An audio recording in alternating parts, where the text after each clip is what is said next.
One of the most memorable moments in the history of our sport. 2007, Folgers Pro Scott Suggs captures the cup and takes home $1 million. And you can bet he's planning, prepping, doing everything he can this year to win again. Life on the Walmart FLW Tour can be grueling. The cross-country travel, coupled with the pressure to perform tournament after tournament, it never lets up because at season's end, an angler's income is paid by the pound. But after the last fish has been weighed and the final winner crowned, the pros scatter, returning to their favorite destination, home. Veteran Scott Suggs lives in Bryan, Arkansas, and after 16 years on tour, when he's home, he's learned to put the off in the off-season.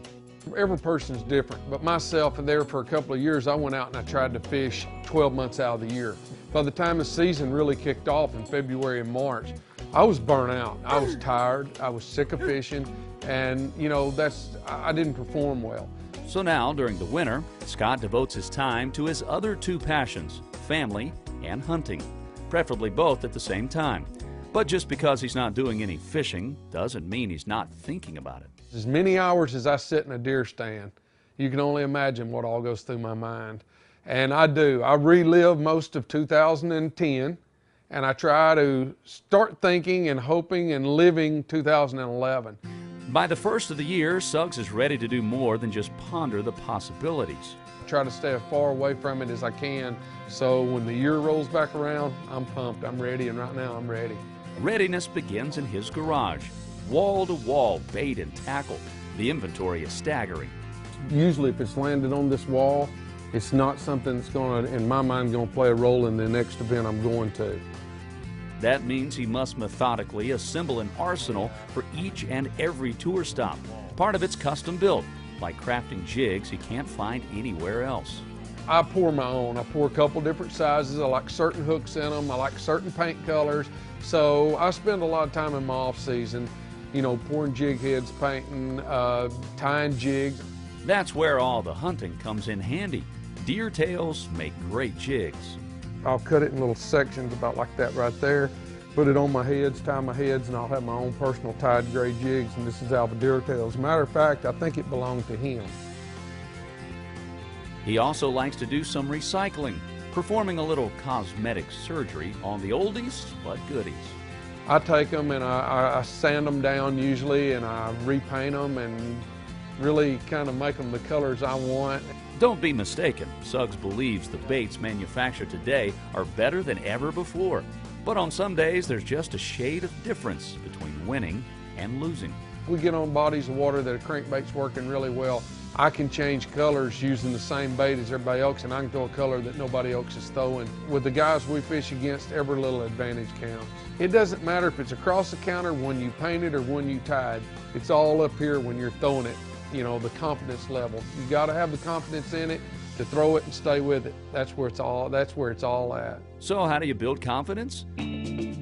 Suggs finds it's just out his own back door, in his swimming pool, or more accurately, his test tank. The test tank's a pretty cool deal. I mean, I've got lines drawn in the bottom of it and, or built in the liner and everything.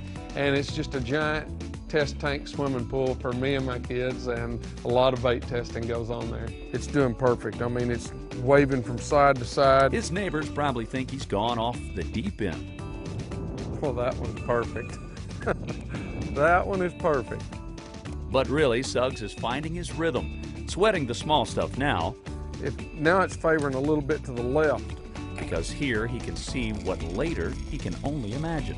How wide the action of a crankbait may be. I can tell if it's running right or if it's running left by watching the line, how far out of line it's running. Sweet, isn't it? He's got high hopes for this year, but like all experienced tour pros, Scott knows it won't always go well.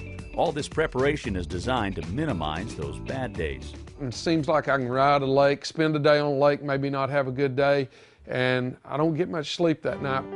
Adding to the sleeplessness, the Forest Wood Cup is back in his home state, back at the place where he made history. I'm nervous, I'll tell you that, because it's going to Washington, the championship, and I do get a little nervous when I do think about it.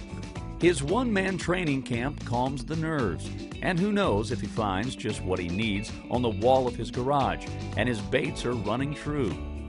By the end of August, Scott Suggs may have another cup and at last get a chance to relax again, maybe even take a dip in his test tank.